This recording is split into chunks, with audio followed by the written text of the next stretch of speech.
एक विचार के रूप में सामाजिक न्याय की बुनियाद मनुष्यों को समान मानने के आग्रह पर आधारित है। इसके मुताबिक किसी के साथ भी सामाजिक, आर्थिक, धार्मिक, लिंग, नस्ल और सांस्कृतिक पूर्वाग्रहों के आधार पर भेदभाव नहीं होना चाहिए। हर किसी के पास इतने न्यूनतम संसाधन होने चाहिए कि वह एक उत्तम जीवन की संकल्पना को धरती पर उतारने का प्रयास कर सके। मतलब ऐसा नहीं होना चाहिए कि एक व्यक्ति का पास तो इतना पैसा है कि वह लुटा रहा है, अयासी कर रहा है, और दूसरे के पास कुछ भी नहीं है कि वह दिन भर जब दिन में काम करता है तो उसे पता भी नहीं होता है कि शाम को वह जब सोएगा तो भूखे पेट सोएगा या उसके पेट में खाना होगा कि नहीं होगा। और जिस तरह की इस देश की 45% जनसंख्या को पोषण का शिकार है, अर्थात ये वो लोग हैं जिनको भरपेट खाना नहीं मिलता, और मिलता भी है तो ये भी नहीं मालूम होता कि दोपहर को मिल रहा है तो शाम को मिलेगा कि नहीं मिलेगा। अगर शाम को खाना खा के सोए तो ये नहीं मालूम होता है कि सुबह उनको खाना मिलेगा या अपने बच्चों को दे पाएंगे नहीं दे पाएंगे। तो इस तरीके की जो हैव और हैव नॉट के बीच में जो विषमता है, दूरी है, वो कम से कम होनी चाहिए। और इतनी कम होनी चाहिए कि जो गरीब आदमी भी है वो भी कम से कम आदर्श जीवन जी सके। भले ही वो अमीर लोगों की तरह बड़ी बड़ी गाड़ियों में ना रह सके, बड़े बड़े महलों में ना रह सके, लेकिन कम से कम उसके पास रहने को अच्छा घर हो, पढ़ने के लिए उसके बच्चों को पास स्कूल की सुविधा हो, और उनको जो जीवन जीने के लिए, खाना खाने के लिए, जो रोजमर्रा की और सब चीजों के लिए जो पैसे की जरूरत है, वो कम से कम इतना पैसा जरूर उपलब्ध हो हर महीने कि वह इन सारी चीजों को अपने परिवार को और अपने लिए उपलब्ध करा सके। क्योंकि जब भारतीय संविधान लागू हुआ तो जो सामाजिक न्याय की परिभाषा भारत के संदर्भ में आती है, तो वहां पर यह देखा जाता है कि इस सामाजिक न्याय की अवधारणा को लागू करने में सबसे बड़ा रोड़ा, सबसे बड़ा अवरोध जाति है। क्योंकि इस जाति ने हजारों साल से इस देश में एक हैव और हैव नॉट्स के बीच में इतनी बड़ी खाई पैदा कर दी है कि इस देश का जो 85% जनसंख्या है, जैसे ओबीसी, एससी और एसटी में बांटा गया, वैसे तो 6000 से अधिक जातियों में बांटा गया है, लेकिन अगर 3 ग्रुप में बांटा जाए तो ओबीसी, एससी और एसटी में बटा हुआ है। इसको इनके पास ना तो शिक्षा का अधिकार था, ना ही संपत्ति का अधिकार था। इन्हीं में से देश की जो सबसे बड़ी गरीब जनसंख्या है वो इसी वर्ग से आती है, और जिसमें कि एससी और एसटी तो वो वर्ग है जिनको पशुओं से बदतर जिंदगी जीने को विवश किया गया। तो जब संविधान लिखा गया तो संविधान निर्माताओं के सामने ये प्रश्न खड़ा हुआ कि इनके साथ सामाजिक न्याय कैसे किया जाए। जब तक इंसान के बीच में जाति, धर्म, लिंग के आधार पर भेद बना रहेगा तो उनका विकास समान नहीं हो सकता। एक का विकास ज्यादा होगा, एक का विकास कम होगा, और इसलिए जो पीछे रह गए हैं उनको विकास के मुख्य धारा में लाने के लिए कुछ ना कुछ प्रावधान करने होंगे। तो जिस आधार पर आदमी पीछे रहता है, जिस आधार पर उसके अधिकार छीने जाते हैं, वही आधार विशेष प्रावधान के रूप में सामने आता है। उसी के आधार पर विशेष प्रावधान बनाए जाते हैं उस देश की सरकार द्वारा, यदि उसे उस वंचित समाज को विकास की मुख्य धारा में लाना हो।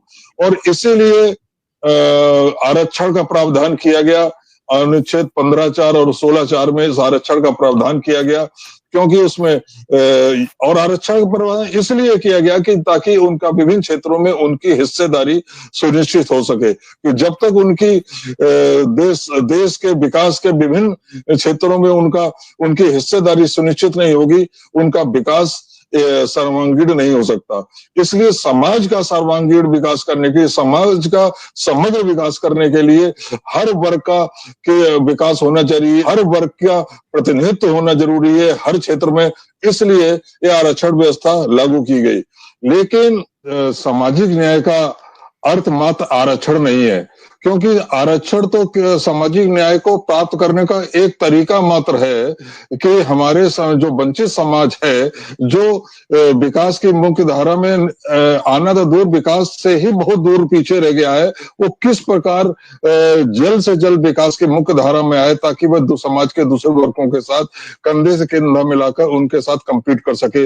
और इसके लिए चूंकि जाति एक वहां पर बाधा है, तो जाति के आधार पर विशेष प्रावधान किए गए ताकि उनको उनका प्रतिनिधित्व विभिन्न विभागों में, विभिन्न क्षेत्रों में सुनिश्चित हो सके।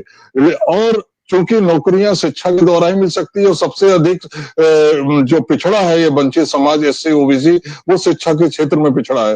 धीरे धीरे जिस तरीके से शिक्षा का व्यवसायीकरण हुआ, ज्यादा उसको महंगा किया जा रहा है, जिससे कि आम ओबीसी, आम एससी अपने बच्चों को वो शिक्षा, अच्छी शिक्षा, क्वालिटी वाली शिक्षा न दे सके। और जब क्वालिटी वाली शिक्षा नहीं मिल पाएगी तो वो नौकरी के लिए जाएगा कैसे?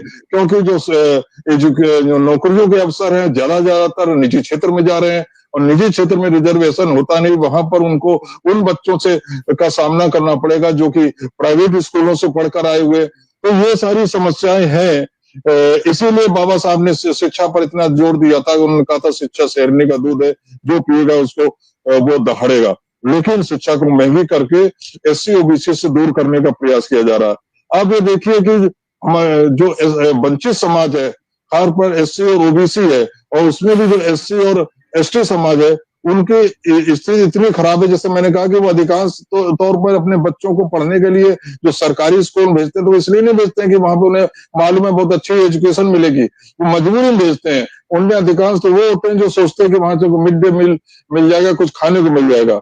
ड्रॉप आउट रेट इतना ज्यादा है कि जो सर्वे है उसके हिसाब से 40%, जो सरकारी आंकड़े हैं, 40% बच्चे जो है कक्षा 8 तक पहुंचने से पहले स्कूल छोड़ देते हैं, और 12वीं तक जो है 50% बच्चे स्कूल छोड़ देते हैं। तो बताइए, जब इतने बच्चे लोग जो है स्कूल ही छोड़ देंगे तो वो नौकरी कहाँ से पाएंगे? और वो नौकरी जो कि प्राइवेट सेक्टर में ज्यादा है। तो इसलिए, और वो भी उस समाज की जिसमें कि आधी से ज्यादा आबादी 2 जून की रोटी के लिए मोहताज है।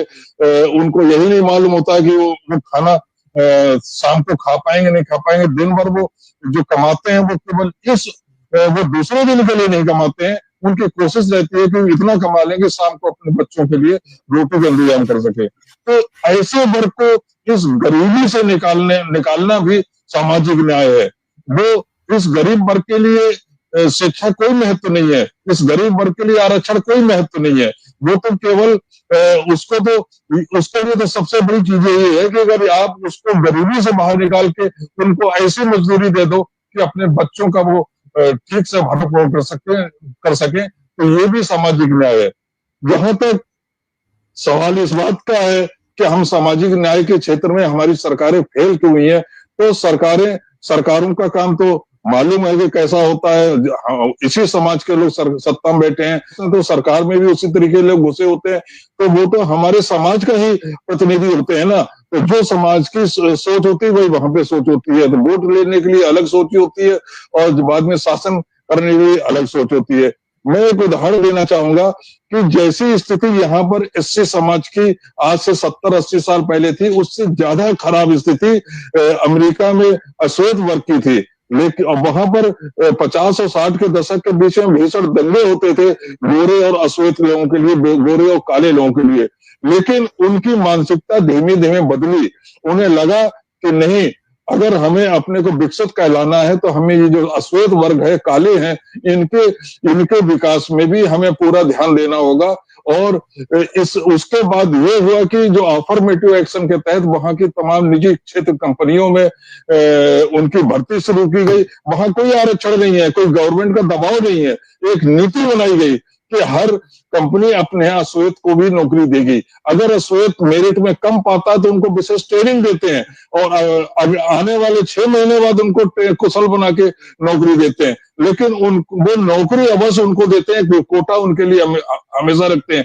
आप फिल्मों में देखिए, हॉलीवुड की बहुत सारी फिल्में आपको ऐसी मिलेंगी जहां पर एक ना एक काला व्यक्ति जरूर मिलेगा। मतलब 50 और 60 के दशक के बाद ये स्थिति हो गई कि अगर हॉलीवुड कोई फिल्म बना रहा है, वहां पे अश्वेत कलाकार को नहीं रखा जा रहा, तो लोग फिल्म देखना बंद कर देते थे। वो कहते थे इसका प्रोड्यूसर और डायरेक्टर बहुत ही घटिया सोच का है।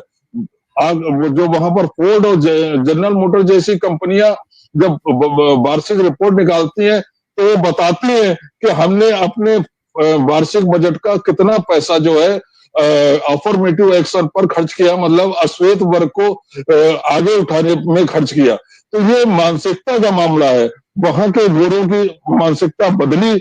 वो जो लोग अश्वेत को जानवरों की तरह ट्रीट करते थे, उनको जंजीरों से बांध के रखते थे, उनके प्रति उनकी मानसिकता बदली। उन्होंने बच्चों को गोद लेना शुरू किया। आप बहुत सारे टेलीविजन शो में या फिर फिल्मों में देखेंगे कि वहां पर परिवार में 3 भाई या बहन है, उसमें एक बच्चा जो है अश्वेत है। वो वही कारण है कि वो उसको गोद लेने की परंपरा वहां पर चला, और उनको वहां ये परिवार, यदि किसी ने अश्वेत बच्चे को गोद ले लिया है, अपने बच्चों के साथ उसको बच्चा बना के पाल रहा है, नौकर बना के नहीं, अपने बेटे बेटी की तरह पाल रहा है, तो उसे समाज में ज्यादा सम्मान मिलता था, मिलता था, नहीं मिलता है भी।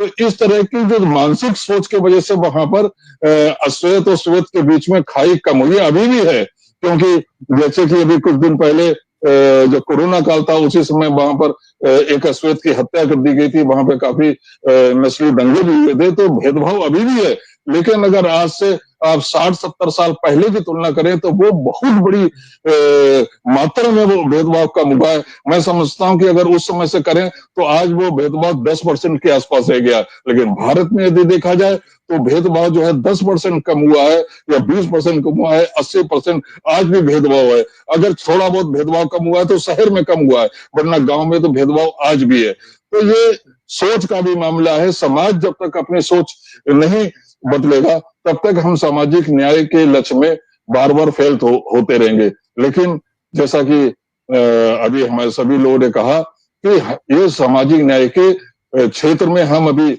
जो हमारी यात्रा है, वो अभी बहुत पीछे है। हमें मंजिल पर पहुंचने के लिए बहुत संघर्ष करना होगा।